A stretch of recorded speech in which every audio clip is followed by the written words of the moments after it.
শামসেরগঞ্জের রতনপুরে ভর সন্ধ্যায় এক বেসরকারি স্কুলের এক শিক্ষককে কুপিয়ে খুনের চেষ্টার অভিযোগ। হাসুয়ার কোপে গুরুতর জখম অবস্থায় বহরমপুর মেডিকেল কলেজে চিকিৎসাধীন ওই ব্যক্তি। বৃহস্পতিবার সন্ধ্যা নাগাদ ঘটনায় ব্যাপক শোরগোল সৃষ্টি হয় মুর্শিদাবাদের শামসেরগঞ্জ থানার রতনপুর এলাকায়। জখম ওই ব্যক্তির নাম শফিকুল ইসলাম। খবর পেয়ে ঘটনাস্থলে পৌঁছায় শামসেরগঞ্জ থানার police.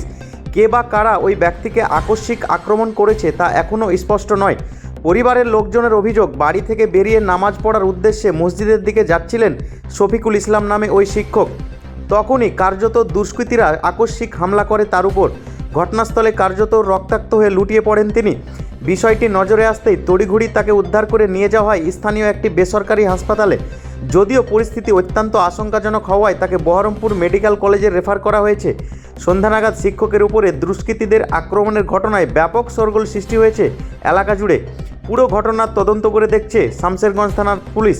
Bureau report, Samserganj, Murshidabad. আপনি কি বহুদিন ধরে অ্যালার্জি রোগে ভুগছেন?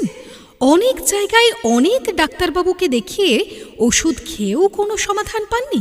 আর কোনো চিন্তা নেই, এখন অ্যালার্জির সেরা চিকিৎসা কেন্দ্র মিশন মেডিকেল সেন্টার, একটি NABL প্রত্যয়িত পরীক্ষাগার এবং একটি পলিক্লিনিক। এখানে বিশেষজ্ঞ সুচিকিৎসক দ্বারা সমস্ত রোগের চিকিৎসার সুব্যবস্থা রয়েছে। Mission medical centre, 73G R N Thakur road, Laldighi, Baharampur. চাটা গরম করেছি, ইউজু করতে গিয়ে নামাজ পড়ে আমার মেয়েকে ফোন করলে, কালিয়াচকে অ্যাডভান্স স্কুলে পড়ে, ফোন করলে আমার অনুষ্ঠান আছে আম্মা, এসে তোমার আব্বা আম্মা। আমি ঠিক আছে, আমার যাকে বললাম যাবা, ডাকছে তোমার আমার মেয়ে। এইগুলো বলে বের হয়ে আমাকে নিয়ে খালি শুধু উজু করে বের হয়েছে গো, উজু করে বের হয়েছে। আমি চাটা খাই বারবার, তার জন্য চাটা গরম করে দিয়ে বসেছি, শুধু কিচ্ছু করতে পারিনি। আল্লাহ আল্লাহ, তার কি সাজা হবা? আল্লাহ আল্লাহ, তার আমার স্বামী, আমার স্বামী। কি নাম আপনার স্বামীর নাম কি? শফিউল আলম। বয়স কিরকম হবে? বয়স হবে হয়তো 50-এর ওপর দাদা, ওই রকমই হবে। 55। আপনার নাম কি? আমার নাম মহিদা। কে মেরেছে মনে হচ্ছে? মনে হচ্ছে আমার সন্দেহ হয়ে গেছে, যখন বলেছে গুলি দিয়েছে, নামটা আমি এখন বলতে পারবো না, আমার সন্দেহ হয়ে গেছে। তখন আমি অ্যাক্সিডেন্ট ভেবেছি, যখন গুলি করেছে বলেছি তখন আমি তাকে স্মরণ করে এনেছি। আমার মেয়েকে বিয়ে করার জন্য অত্যাচার করছে, আমার মেয়েকে অত্যাচার করছে, আমার মেয়েকে বিয়ে করবে। ও আমাদের বাড়ির যোগ্য নাই, যোগ্য নাই, ও ছেলে যোগ্য নাই, পায়ে তলা অসভ্য ছেলে। গেট লাগিয়ে আসছিল, আমাকে বলছে আম্মা একটা বয়স্ক লোক মরা আছে। আমি তাড়াতাড়ি করে যেয়ে দেখছি যে ভাবছি নিশা খক্কা আছে, তো দেখি না খো আমার কাকা শাশুড়ি আছে একটা, ওকে দেখি না। তো আমার পাশের বাড়ি থেকে কাকা শ্বশুর গেল, যে মুখটাকে তুলে দেখছে, বলছে আমাদের তো ছবি তুলে আছে। তো তখন ও সেই অবস্থায় বুঝতে পারি না যে তুলবো না দেখবো, তাড়াতাড়ি জল নিয়ে আসে, জলও দিতে পারি না। পাশের বাড়ি তোমার বাড়ি থেকে ডাকছে দেওরকে, দেওরকে যে ডাকছি যে নাসরুল এসো না, যে মহিলা বসে না, যে কাকাকে কেটে দিয়েছে। এখান থেকে বলে গেল, কাকা শ্বশুরা গেল, আমি বলছি যে কেটে দিয়েছে কাকাকে।